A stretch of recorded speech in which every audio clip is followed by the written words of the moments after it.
Good evening, folks. 30 seconds to showtime. Grab your seat, leave your drinks to the bar. Hold your breath, put your hands together. We present Stanford Bay's finest star, who has danced with the Mariner Guinea, who has dined with the Queen of Vermont. We trace the voyages of Sinbad, corresponded with the men who can't le voir de ta vie. Ce n'est pas la même chose que la vache qui rit. Et la vache différente, mon ami. And hello, everybody. Welcome once again to another edition of The G Spot. This is where I get to spend some time talking to some weird, wild, and wonderful people. And so today I'm talking with the amazing and wonderful Esmerelda May. How are you doing, Esmerelda? I'm doing great. Thank you for having me. I'm very excited to be here. So yeah, we have mutual friends. We've actually never met physically in person yet. Yet. Um, that's always my hope. Is like that's why I have people on here. Is like there are people I like to get to know, like both this way and just go hang out and have a drink or whatever. And so I think that's great. yeah. So for people who are not aware of who you are, could you please do us the quick elevator pitch on who Esmeralda May is? Sure. So I am a New Jersey-based performer. I perform burlesque. Recently got more into the producing side of things. I've actually been doing this for over 10 years now. A lot in the tri-state area, but I have traveled across the country for different festivals. I'm also a big cosplayer and a big onto the cosplay scene itself. So that's pretty much it. I bring my own flavor of Latin, weird, nerdy art to any stage that will have me. That all sounds pretty much. You're just like checking off boxes on things I like seeing. So, like literally, okay, all right. But I love all those sorts of things. So very, very cool.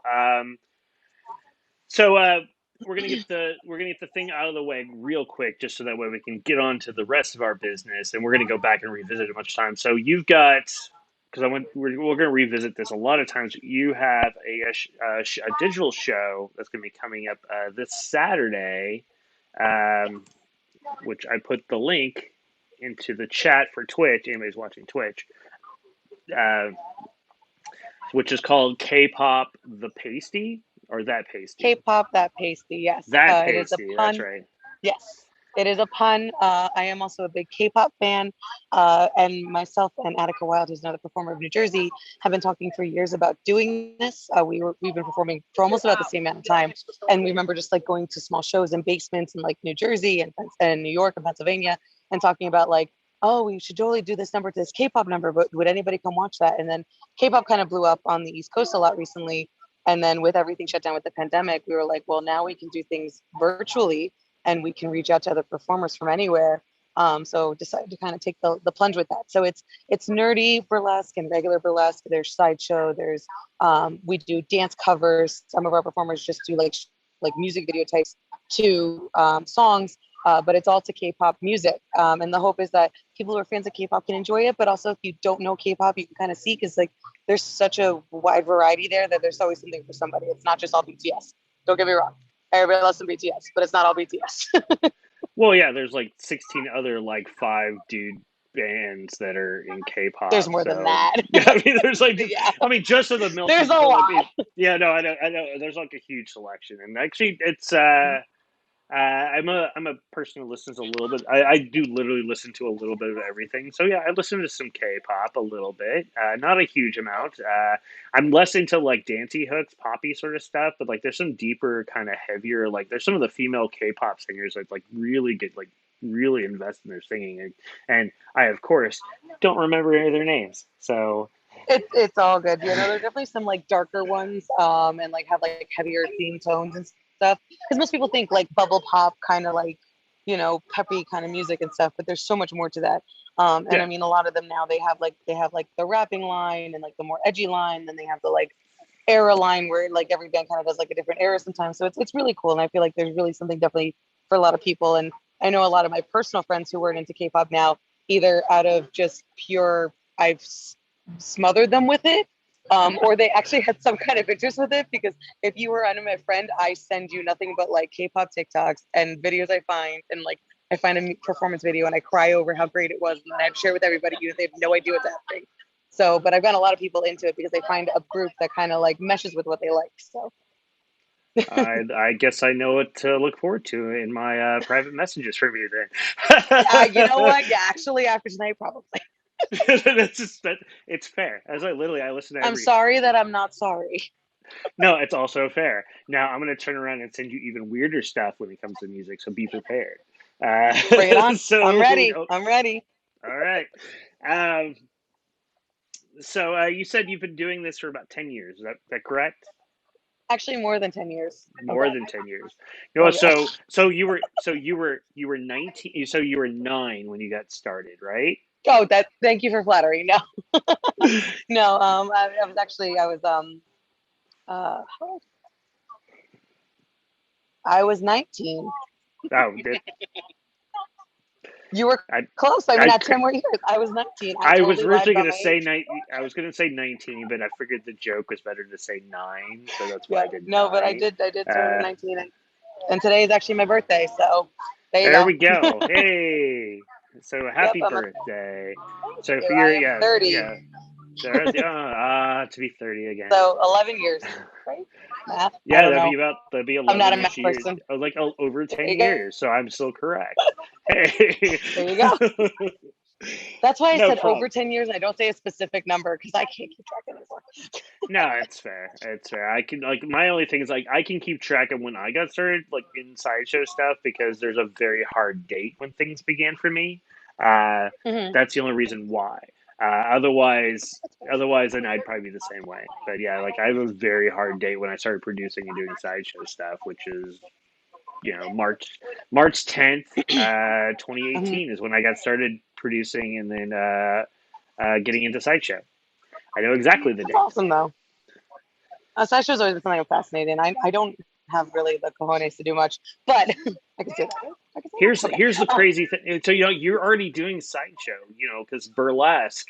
That's true. Burlesque stems from the girly shows, which were in the tents for part of sideshow. So burlesque is part of sideshow. So you're fine. That's true.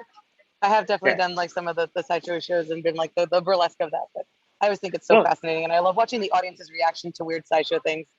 that's half the fun, and that's usually what I do. Is I like because in the end I like talking. So when I talk to people while I'm doing this sort of stuff, and so I'm like going, all right, you're gonna see this thing.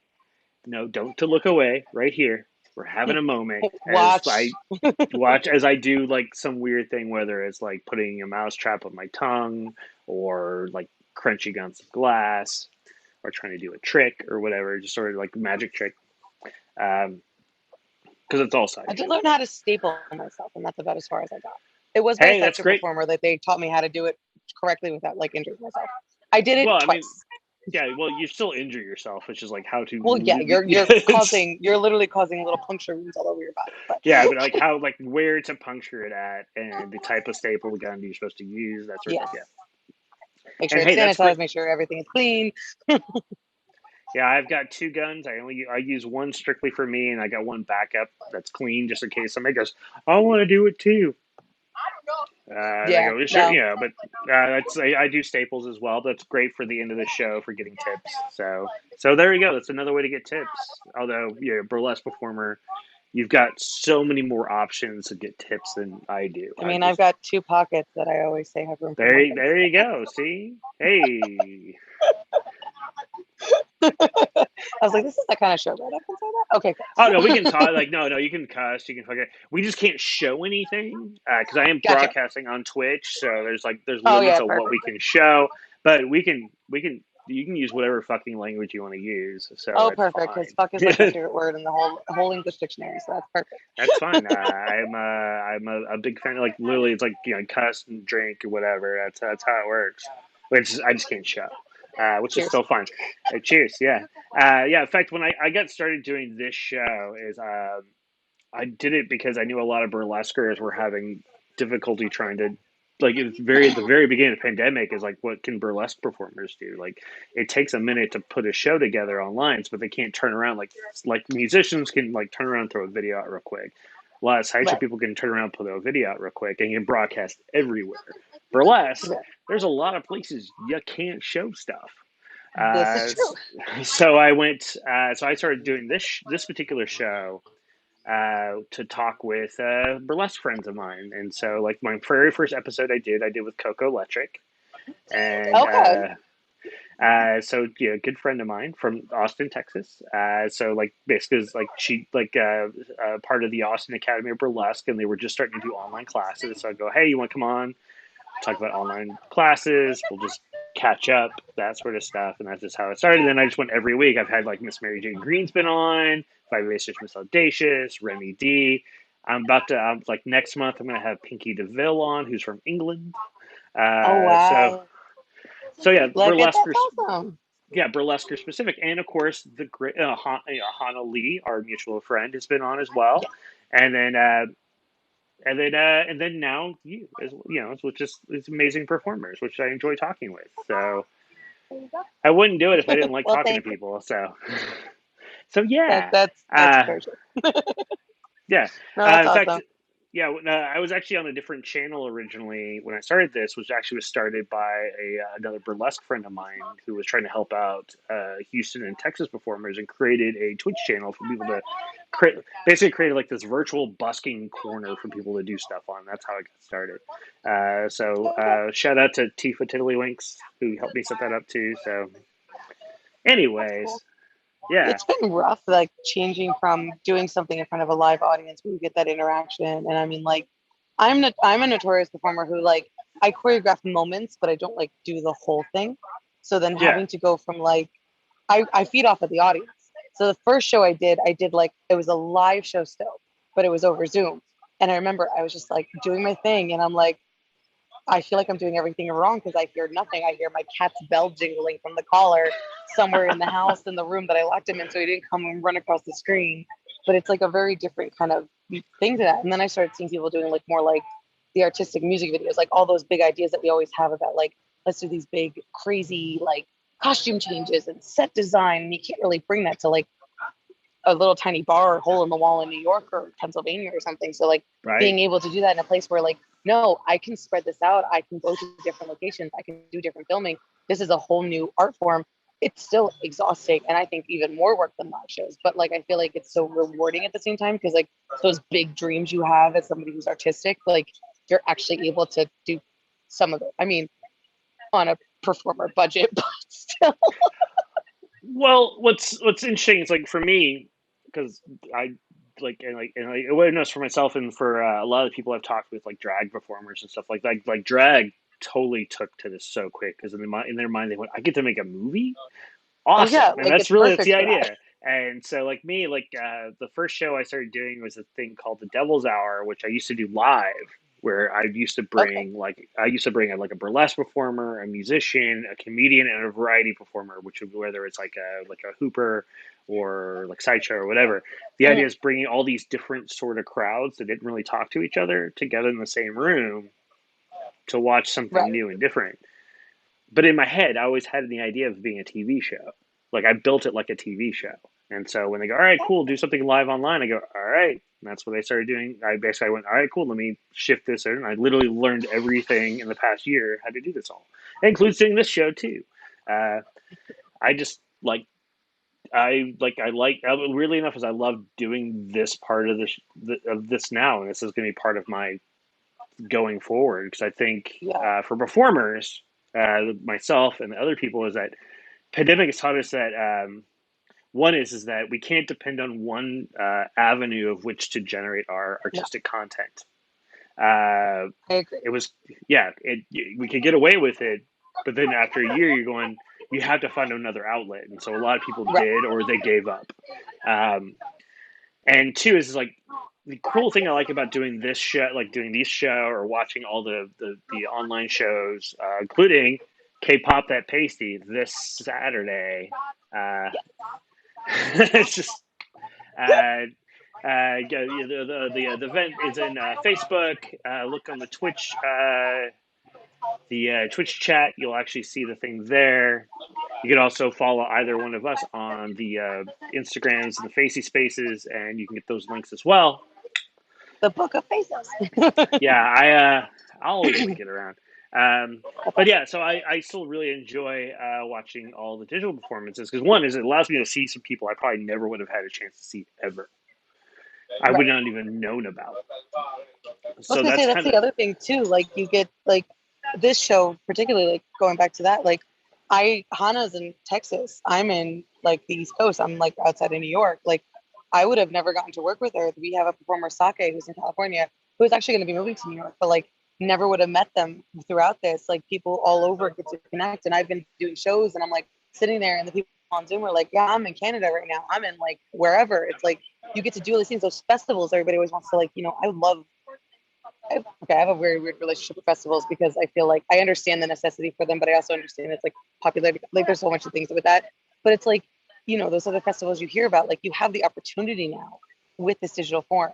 And I know things are opening up and everybody's so eager to go back out. And I think that's great. Like I'm actually like out right now too because just of life is, but like it's like one of those things where like I feel like digital still has a place and it needs to have a place regardless of live shows. Like I'm actually talking to Renaissance Noir, who's also one of the management of K-pop that they see. She has connections in Philadelphia, and we're talking about doing like, okay, we'll do some live shows and some virtual shows. But even if we do a live show, like people like Hannah who want to do the show, like she's been in every show I've done for this.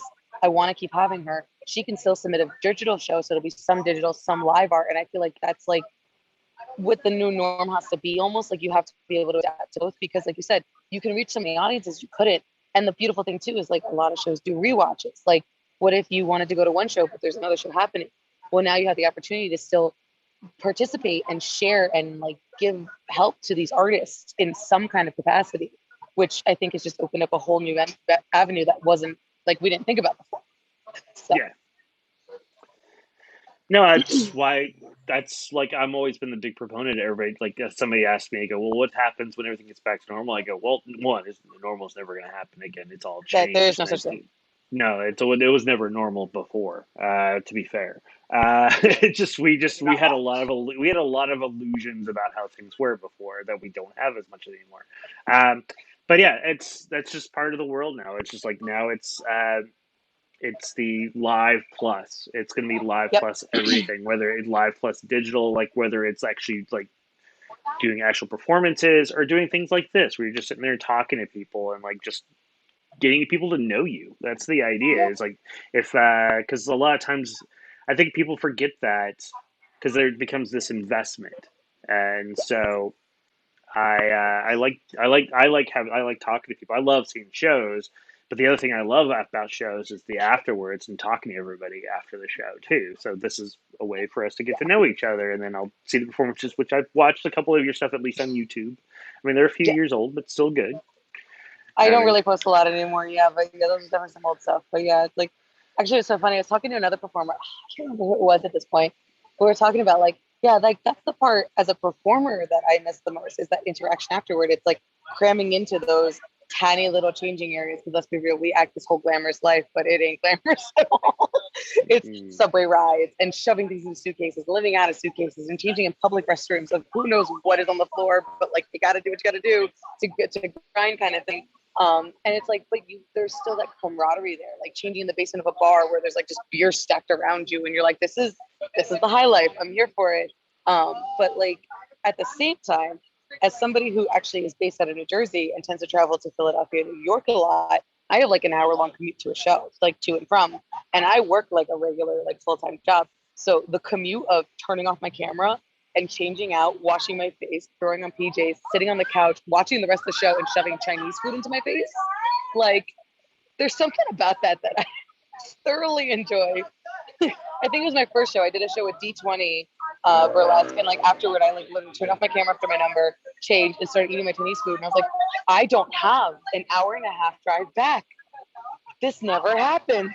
This is great. I have a 5-step walk to my bedroom, and I can go to bed.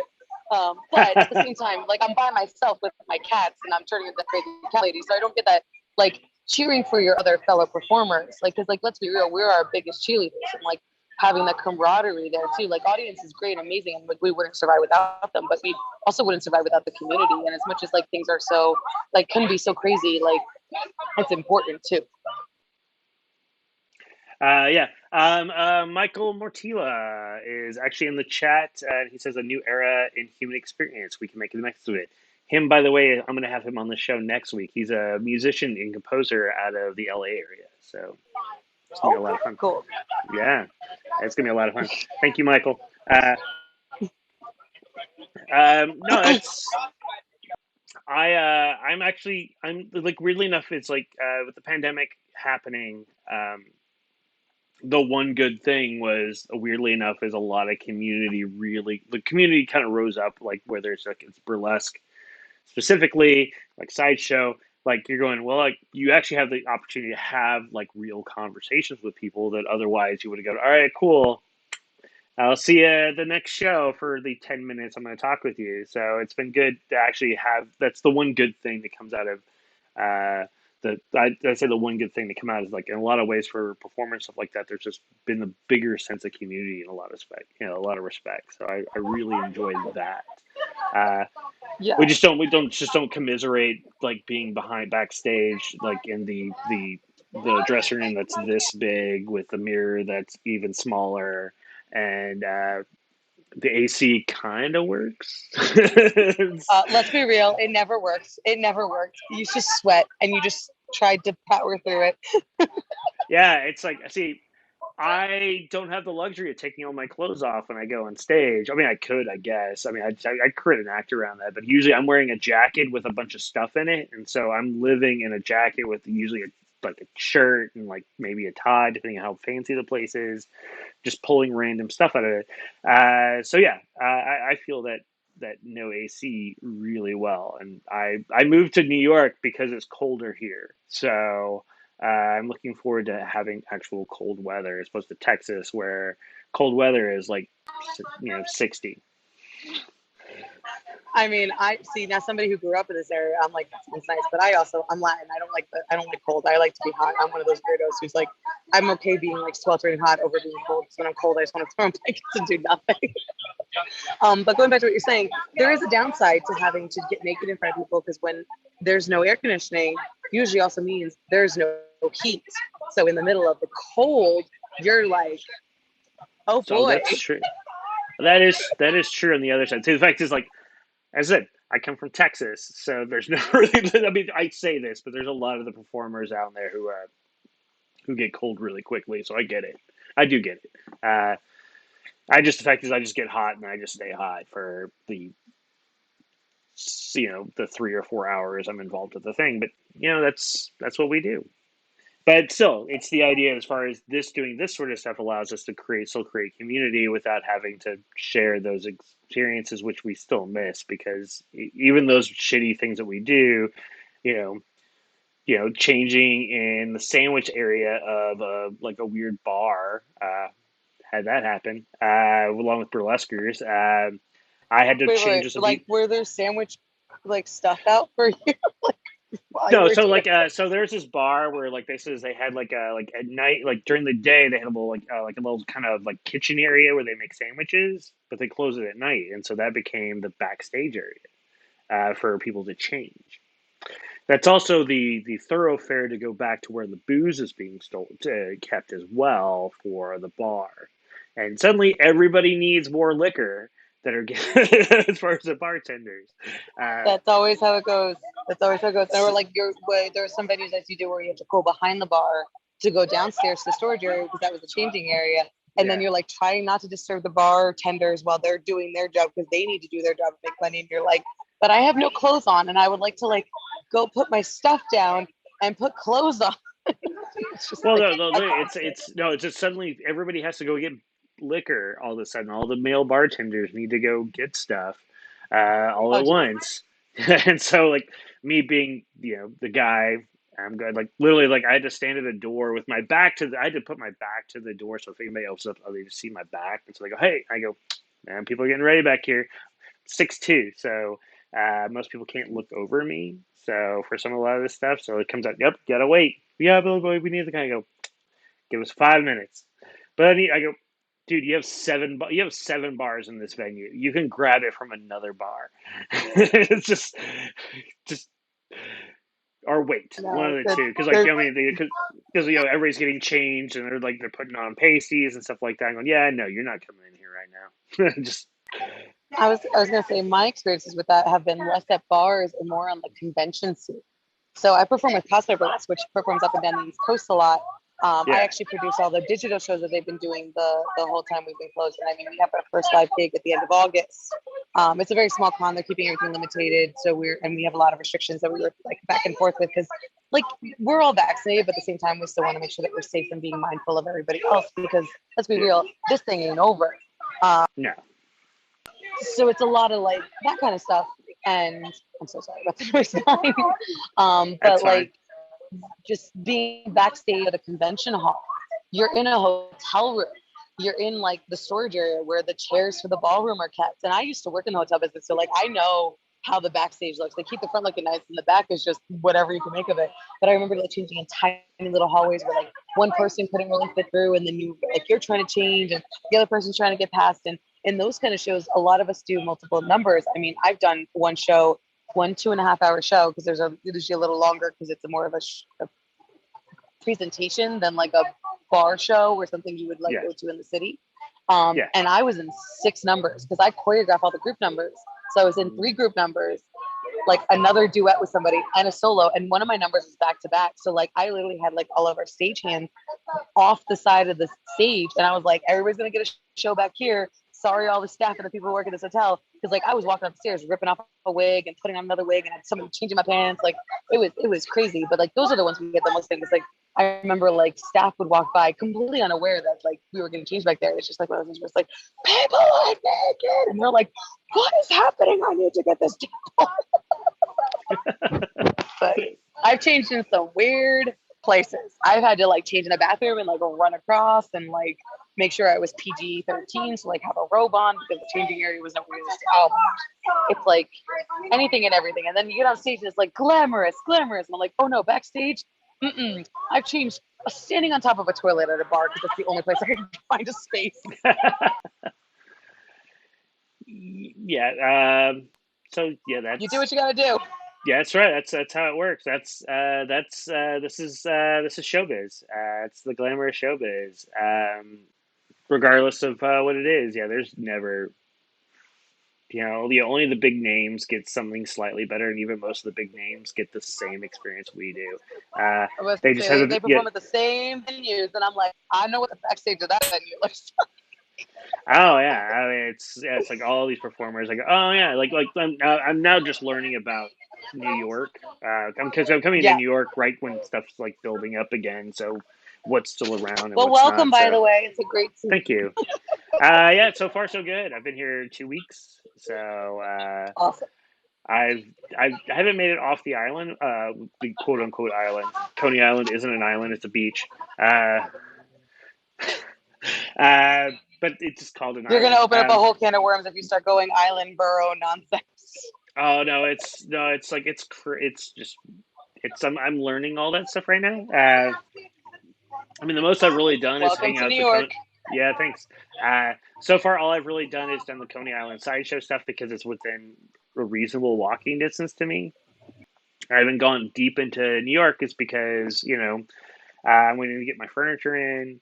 Got a dog, making sure he's good and used to being around in the area, which he's pretty good now. And so before I make my way in, that getting a new job, et cetera, et cetera. So I have Yeah, money to go do stuff. I Because mean guess that's important because welcome to the world.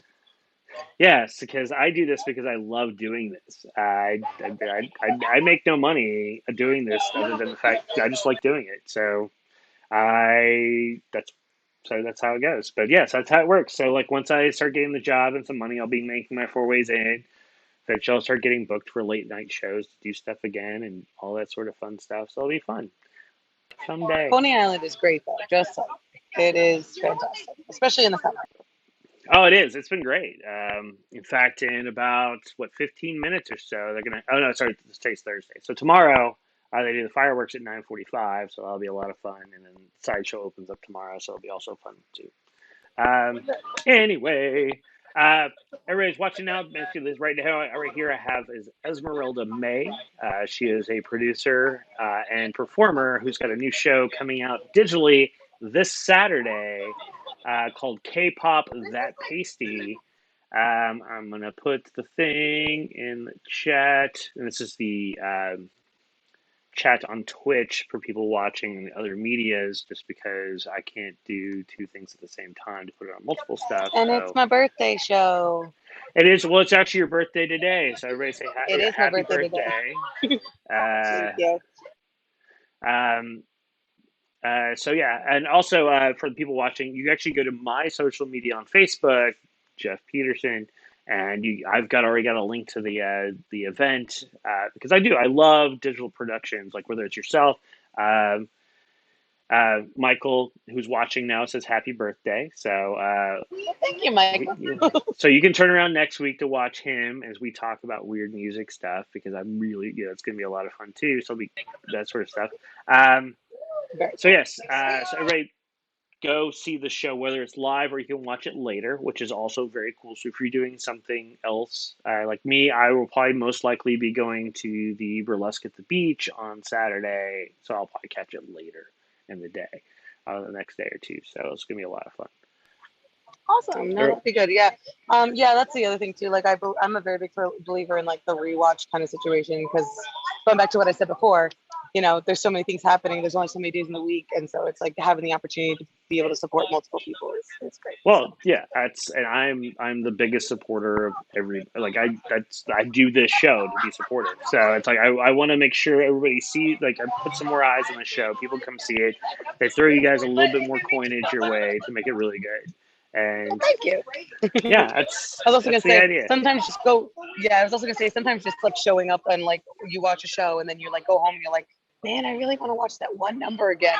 That's the other thing about digital. You have the opportunity to do that because, like, as a performer, I can't tell you how many times like you go to look to like apply to do shows or festivals and you're like, oh, I want to do this number. And you're like, dang, I don't have video of it.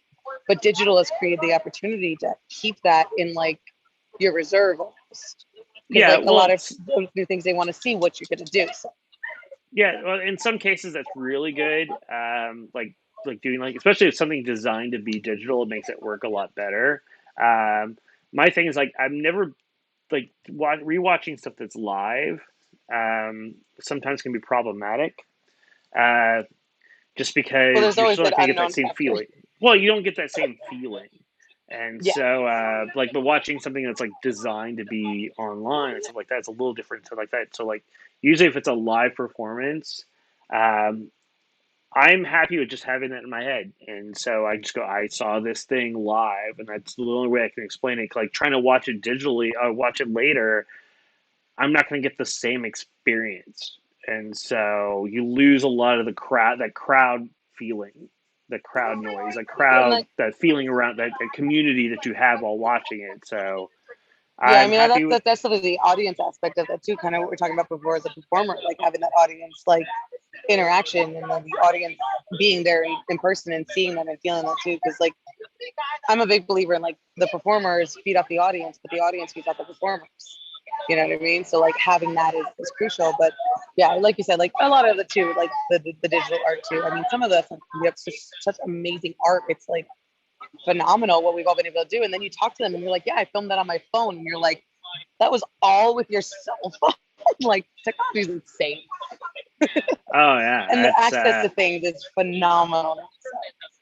Yeah, you can for almost you have an iPhone, you can make a full-length movie. They made a movie called Tangerine a few years ago that got nominated for a bunch of awards. That was filmed entirely on an iPhone. Mm-hmm. Feature-length film entirely on an iPhone.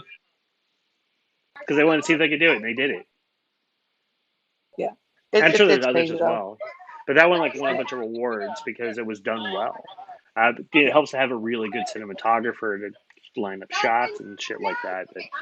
But still, I've been that's the other thing I've been really impressed with. A lot of people doing these digital shows. It's just they're discovering extra talents they didn't know they had. They go, whether it's whether it's setting up production values for the production on a budget, which is still fine. You don't need $1 million to make $1 million movie, $1 million looking movie, as it were. It's got to figuring out how to make it work, and then whether it's tricks things having green screen set up like I have right now, because new It could be place. lighting effects, it can be camera angles, it can be shadows, like, and that's the other cool thing. You can do so much more than you can do on stage because, like, when you go to a live performance, you're like, here's a performance space, and like we do what we can, and we want like the best we can. But like when you have those like crazy ideas, like you're able to do that, and yeah, like I mean, we have a couple of performers for Casa Burlesque specifically. Like one of them, it just like he's done numbers only in his hallway, and just the stuff he's come up with, I'm like, digital is where he has come alive. Like he's always been a solid performer, but like it's just something about the digital where I'm like, there's something that he is connecting with digitally that it's just like elevating him to a whole other level. And like just the interaction and the audience and the chat is just so phenomenal compared to like what you're used to seeing kind of thing. Like, and those ones who like,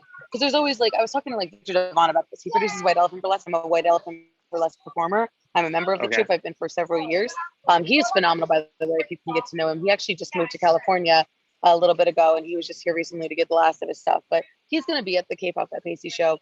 Victor Devon is an amazing friend and an amazing performer, and he's artistic. Like he started off in Rocky Horror, like which I think a lot of our performers like. We all have some kind of theater or performance background before we started doing sideshow or burlesque. But talking to him, he's like, there's the models, those perform, and there's a place for everybody. The models, the people who come in, they're like, they thrive on the live because they sit there and they're like, look at me, look at this, look at these lines I can make.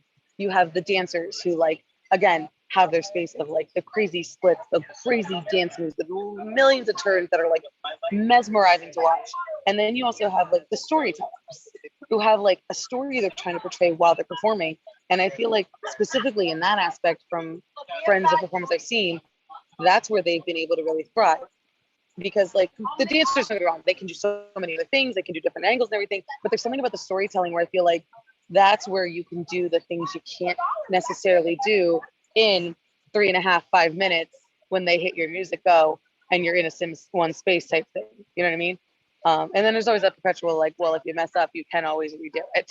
But there's a lot of back and forth on that because then there's something else about people who do like digital performances, but they do one run throughs because those are like, no, that was what it would have been live. And I feel like there's space for both of that. And I think that's what's so cool about this because there's always variety in burlesque. There's always variety in sideshow. There's always variety in drag. But when you're doing something digitally, there's almost even more because you get both. Yeah. Like, and I think that's so cool. That's the I think a lot of comes down like it's the storytellers. It's the I think it's the ones that really because they figured out how to make it work. It's like not how it work. And I think in a lot of ways it's like with going digital, you can finally do stuff that's in their head. So like if this is how I always envisioned it anyways, I'm glad I'm able to create my vision because I couldn't like literally I could not do this live. And so but that's they had to settle for whatever their act was live, Right. but now they can They do don't that. have to compromise. Yeah. Like, I mean, one of my numbers, I do a number as Haku from Spirit Away from a Miyazaki film. I've done a Miyazaki show. I did it as a whim. Thought it was going to be a one-off. I love that number, but I was like, I'm going to be Haku, and then I'm going to turn into the river spirit. And I had this whole idea about like taking off a wig and revealing a bigger wig with horns. I've done it a couple times live. It's gone fine, but doing it digitally, I was able to do those things I wanted to do live but couldn't because like my music's going and I only have so much time.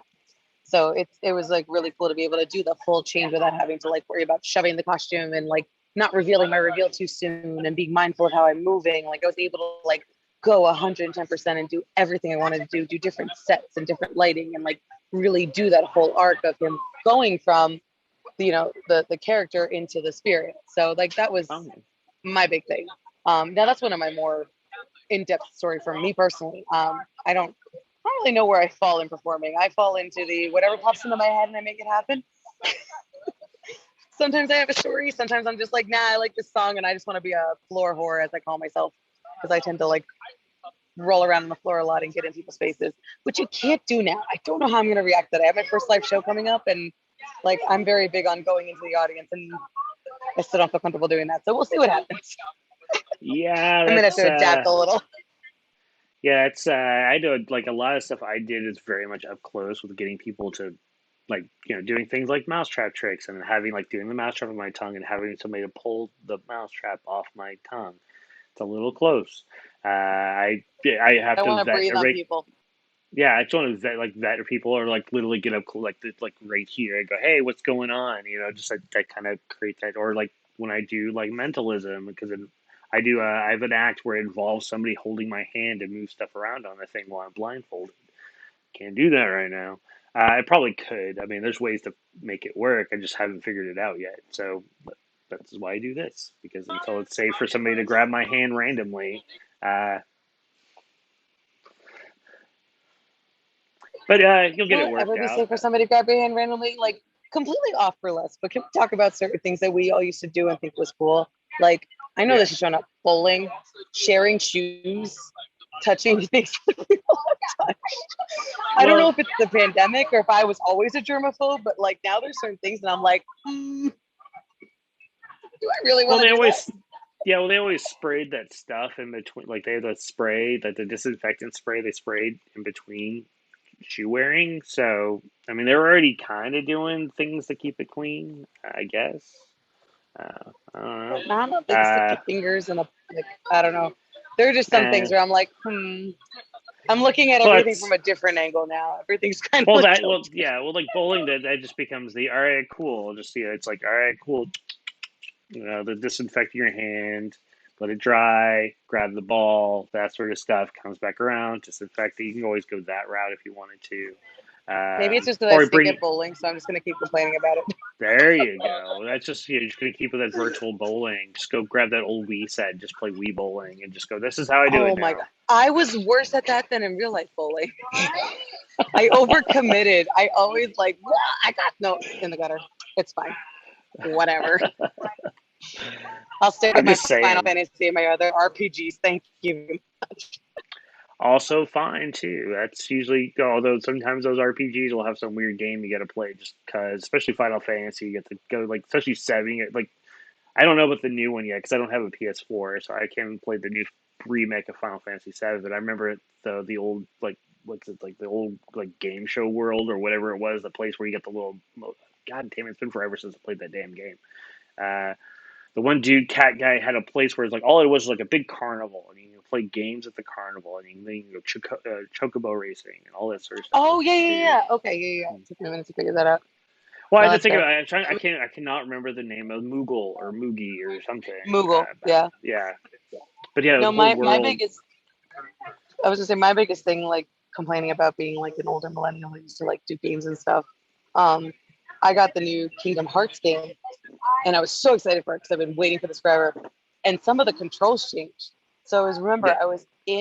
I was on Mount Olympus, like the first level, and I couldn't figure out how to jump to something. Like if the controls, my brain was just not registering. Something wasn't happening. I was getting so frustrated with it. One of the guys I work with came over to hang out because he was always in my pod and stuff. And I mean, this was actually pre-pandemic anyway, but he was like always hanging out with me on the weekends because like he liked to play board games and video games. And he comes over and he figures it out in 5 minutes. And I'm like, well, you're a Gen Z, so like whatever. Like he's an older Gen Z, but I was just like, dude, I've been sitting here for an hour cursing and screaming at this fucking TV over why I can't figure this out. And I was like, give me a PlayStation 1 controller. I got you beat. Yeah, I'm like they just did the Legendary edition of the remaster for Mass Effect, which I played back when it first came out, and so I'm replaying that right now. And each game also plays differently, so it's really weird to go from one game to the next like right immediately, and like you have to redo how you're doing that sort of stuff as well. And as My a current game is I got all the Crash reboots, the Crash Bandicoot reboots. oh yeah, That's been fun. I I've been thinking about it. Just like platformers or just like an occasional game thing. Like it's like I used to love. Like, I used to love me some Crash Bandicoot back in the day. But it's like lately, it's like platformers have not really interested me. I'm like big open world sort of RPGs has been my jam for the last few years, and so anytime I can play something like that, that's what I'm about right now. I'll play a palette like Do you play platformers. Final Fantasy 4? I'm sorry, I didn't interrupt you. What did you say? Oh yeah, I do play palette. Like sometimes I'll play games that are palette cleansers, where there's like a platformer or like a racing game, or like some weird random racing game. Um, Yeah, but yeah, the Final Fantasy stuff's pretty good. I've been enjoying that.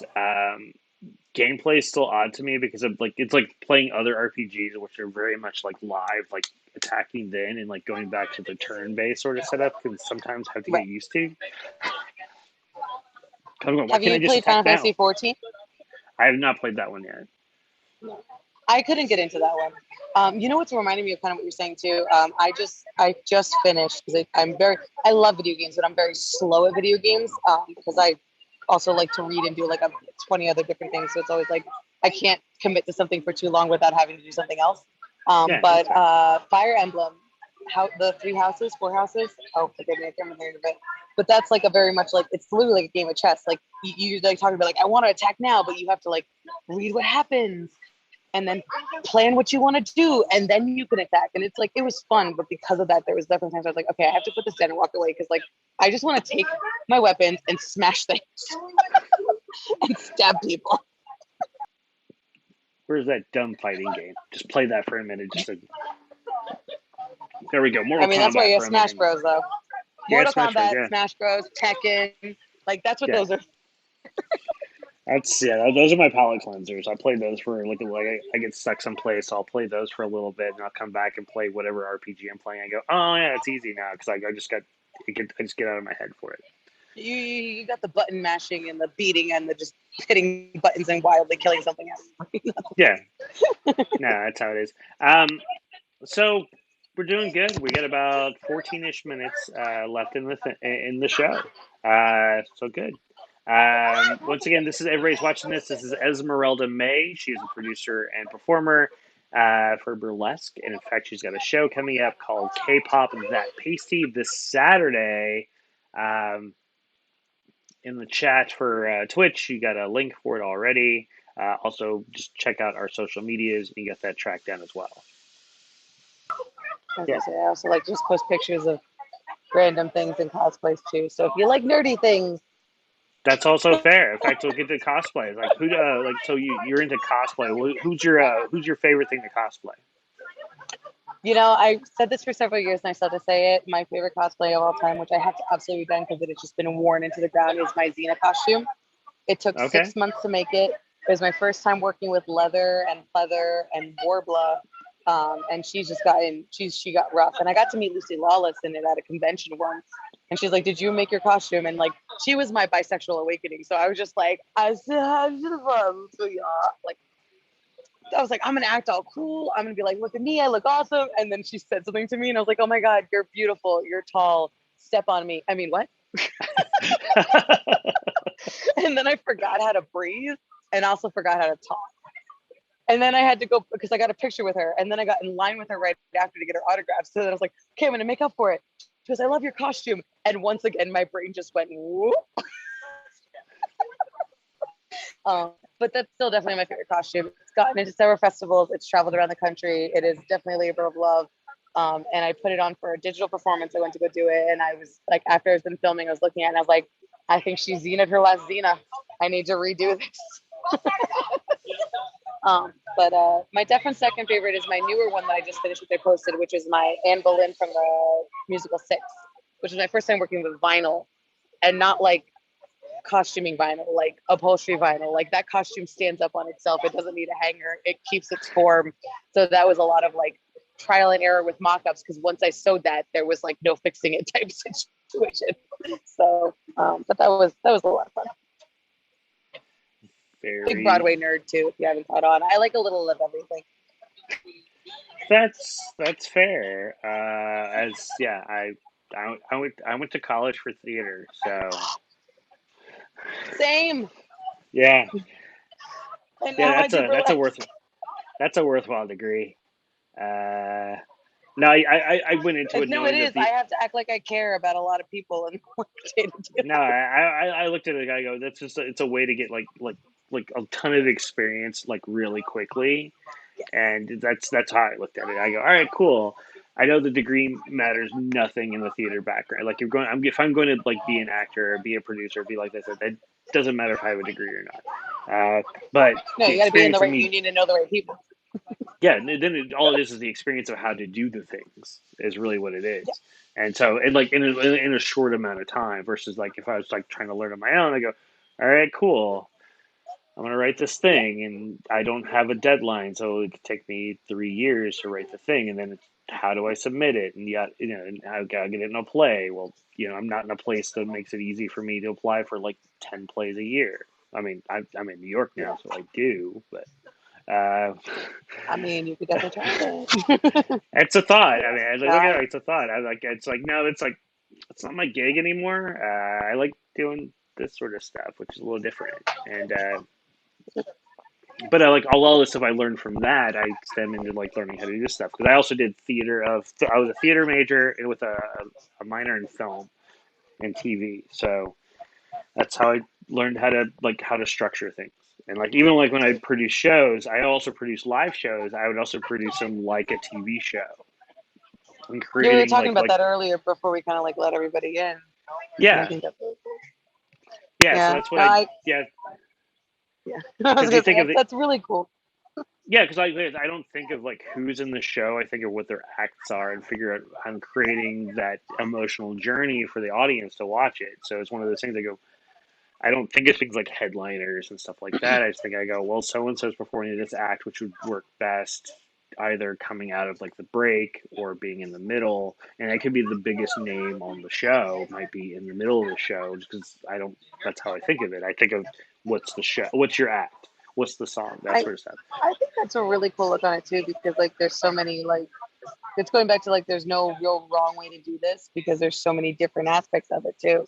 And I feel like a lot of people think of like, oh, it's like the big names go at the end type thing, but things like that are cool too. Like kind of going back to like Victor, when White Elephant first started, we used to do not like the convention, like anime and comic book convention circuit, but more like the kink circuit and steampunk circuit, and a lot of events like in the tri-state area over here for that. And those shows, there was no host. It was a storyline, and it was like you followed a character. And I remember the one show we did like we called it the Gilman Hotel, and it was this one performer who's now retired, but she did like ghost or a girl staying at a hotel, and then she took you to different rooms, and each room was a different decade, and every decade was a different ghost, and that's how we all performed. But like there was no host, so there was no stalling. It was like your music cue is in 30 seconds from the start of this interlude, so you better be in place type of thing. And if you want to talk about having a theater background helping, because like quick changes, like there was no stalling. Like the sound tech hit play and they just worked the lights and the show just ran. So it was one of those things where it's like you knew you had to learn how to like be where you needed to be and get there. And it was a really cool experience because like that was my first like not nerdy cosplay burlesque experience of burlesque. And then from there I started doing things in like New York and other things like that. And so it was like I've gotten to see like I started off with the super nerdy, and then I did like this more like artsy, like artistic storytelling. Like think of it like you're doing a movie production, kind of thing. And then I went into more of just like, the variety shows you see everywhere. And it was just like it's so cool to see the different ways of doing that and finding where you can fit in that. Because I mean, I'm a firm believer in like you don't fit in for every show, but there's a show for everyone. True. True. And if a good producer can figure out how to put the most of different things into a single show and then how to make it work. Um, so I we got also to like that's why I also like to pair it sometimes. Like when my shows, I like to do like drag or like variety. Like we have some just like dancing numbers as well as the burlesque because I feel like there's a need for everything. So. well, yeah, and plus if you see the same thing over and over again, people get bored. Like the audience gets bored, and it's like a lot of time. I think sometimes I'm not naming names because there's not any names. It's just something I've noticed. Occasion is like when people sometimes when people produce shows, they don't they don't think of the audience fully. They think of themselves as the audience member and what they'd like to see, which isn't always what's good for the populace. So watching, for burlesque as an example, watching like 16 classic burlesque numbers, while gorgeous, they're all going to blend in, and the audiences are going to remember who did what. There's only so many ways you can take off a panel skirt. There's only so many ways you can take off a glove after a while, and there's And always the variations with it. But like you're saying, yeah, after a while, you're like, okay, like it's great, but it's like eating the same food every day, like your favorite food. You don't not like it anymore, but you're like, okay, I need a little I spice. I mean, I love hamburgers. Don't get me wrong, but I can also kind of use a pizza too, sometimes.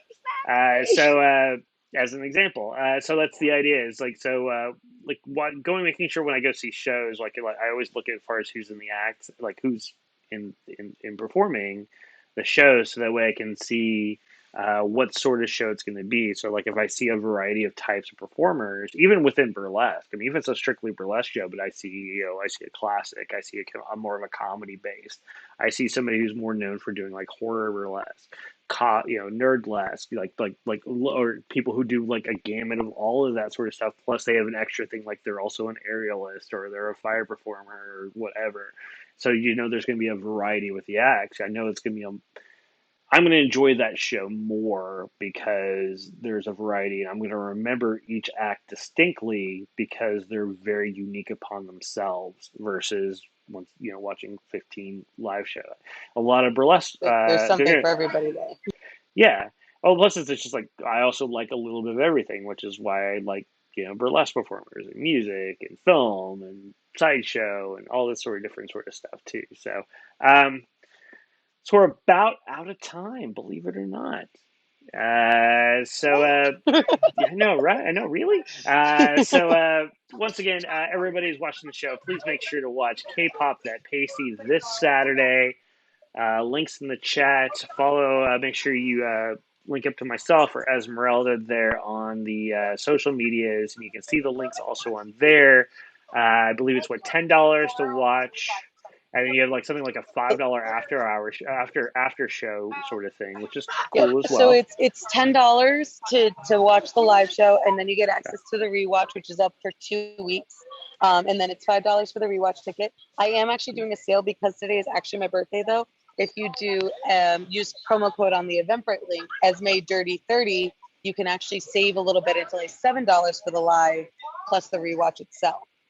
So definitely check that out. And it's just ESME because that's like the nickname I go by. And then Dirty 30, all one word, no caps, no nothing. But it's a lot of fun. Even if you don't like K-pop, the artists I have are amazing. I've got Masochist from Delaware, Renaissance Noir from Philadelphia, Hanali from Texas, Kita Singh from New York City, Sake from California, myself, Dio Katila, who's a nerdlesque performer that I work with very closely, from Maryland. We got a little bit of everything for everybody. If you don't like K-pop, you can still enjoy the art, and you might even find something you like.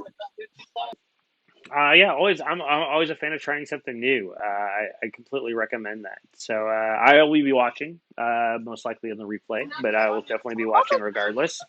Yeah, that's how it's going to work. So anything else you want to plug before we get out of here? Let's see. I just check out if you are in like the East Coast area. Magical Girl Burlesque. I'm doing their show. It's my first live show back, like actually in person. And then Cosplay Burlesque, which is the other show that I help produce virtually. We have a summer heat show on August 7th, I believe. It's the first Saturday of August. So if you also, because it's a sister show, if you do buy a K-pop that pasty ticket, we can give you another discount for that because they kind of go hand in hand there. But other than that, keep an eye out. Keep an eye out in Philly, in New York. I'm a big girl. I'm Latin. I'm loud. I'm everywhere. But I'm also super fun. So yes, thank you so much for jumping in and joining us today. We've made new friends here. We've made new friends. Thank We can talk everybody. more video games later too. Oh yeah. So everybody, thank you once again for tuning in to watch the G Spot this week. I spoiled what's going to happen next week, which I'm talking with Michael Mateo, who's a composer and musician out of Los Angeles. He's amazing. He's a really, really interesting guy. So make sure everybody tune in for that, whether it's live or watching later. I appreciate you either way you decide to do that sort of stuff. Anyways, we're going to get out of here. Everybody stay tuned. There's more fun stuff happening here on the channel. So be cool, be groovy, and as always, keep drinking, everybody.